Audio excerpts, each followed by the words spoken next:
তারেক রহমান শত সমস্যা থাকা সত্ত্বেও তিনি তেলের দাম বাড়ান নাই।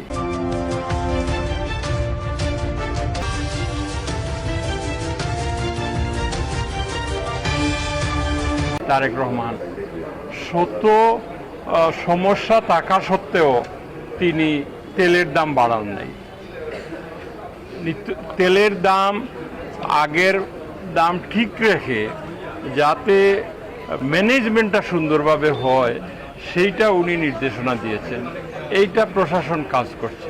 পাশাপাশি আমরা যারা দলের নেতৃবৃন্দ আছি বিভিন্ন পর্যায়ে, আমাদের উপরেও এইটা দায়িত্ব বর্তায় যাতে ওই তেলের ম্যানেজমেন্টটা সঠিক হয়।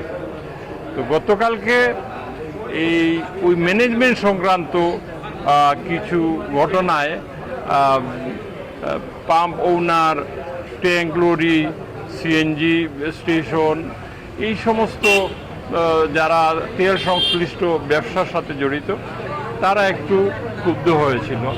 তবে আমি বলবো জেলা সিটি কর্পোরেশনের প্রশাসক বলেন আর জেলা বিএনপির সভাপতির অবস্থান থেকে বলেন, কালকে রাতে এইভাবে মানুষকে জিম্মি করা এটা সঠিক কাজ হয় নাই যেনারা করেছেন। অলমোস্ট মানে রাত পুরোটাই আমি বা প্রশাসনের যারা ছিলেন, জেলা প্রশাসক, মেট্রোপলিটন পুলিশ কমিশনার, আমাদের দলীয় নেতৃবৃন্দ সকলে এইটার সাথে যাতে সমস্যার সমাধান হয় আমরা চেষ্টা করেছি। এই চেষ্টাটা অনেকটা সফল হয়েছিলাম। আজকে আমরা আনুষ্ঠানিকভাবে তাদের সমস্যা যেগুলো তারা বলেছে এইগুলো আমরা জেলা প্রশাসক আর অবস্থান থেকে এইটা সমাধানের উদ্যোগ নিয়েছেন এবং তারা যে আন্দোলন কর্মসূচি দিয়েছিল সেই আন্দোলন কর্মসূচি প্রত্যাহার করেছে। আমি সিটি কর্পোরেশন প্রশাসক বা জেলা বিএনপির সভাপতি হিসাবে আমি জেলা প্রশাসনকে ধন্যবাদ জানাই, মেট্রোপলিটন পুলিশকে ধন্যবাদ জানাই।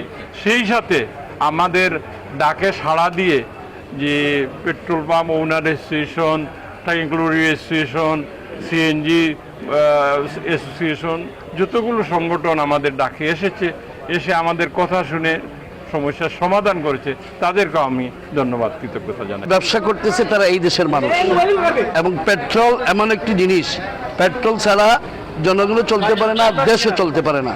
তো সেই হিসাবে গতকালকে যে ঘটনাটি ঘটেছে সেটা আমি যেটা এক কথায় বলি, মিস ইনফরমেশন, মিসআন্ডারস্ট্যান্ডিং, একটা ক্ষোভের বহিঃপ্রকাশ। আইন প্রয়োগকারী সংস্থা আইন প্রয়োগ করতে গিয়ে হয়তো সেখানে কোনো ভুলভ্রান্তি আছে।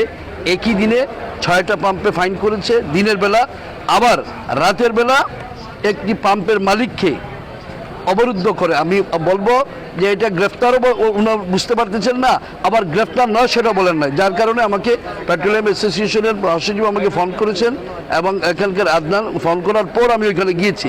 যাবার পর সেখানে যতটুকু বুঝতে পারলাম যে এখানে পুলিশ কমিশনার এডিসিকে পাঠিয়েছেন সেটা ইনভেস্টিগেশন করে দেখার জন্য। 5000 পেট্রোলের একটি মিস ইনফরমেশন। আমি এখানে বসা ছিলাম, উনি প্রায় আধা ঘন্টা থেকে 40 মিনিট বা ঘন্টাখানিকের মতো উনি বুঝে শুনে তারপরে বললেন যে না, এখানে কোনো কিছু হয়নি, এটা সঠিকই আছে। তারপরে ইন দ্য মিন টাইম কিন্তু ওই যে ট্যাঙ্ক লরিটা ওই যে রাস্তার মধ্যে অবরোধ করেছে, সেটার সাথে সাথেই কিন্তু আমি আমার অবস্থান থেকে, আমি বাংলাদেশ জাতীয় সিলেট মহানগর বিএনপির সেক্রেটারি, আমার দলকে প্রশ্নবিদ্ধ করব, সরকারকে প্রশ্নবিদ্ধ করব, তা তো হতে পারে না। আমি সাথে সাথে সেখানে বলছি যে আপনারা এক্ষুনি আপনাদের রোড ব্লক প্রত্যাহার করেন এবং যে বিষয়টি প্রয়োজনে আগামীকালকে বসবেন এবং আজকে সেই বসাটি হয়েছে।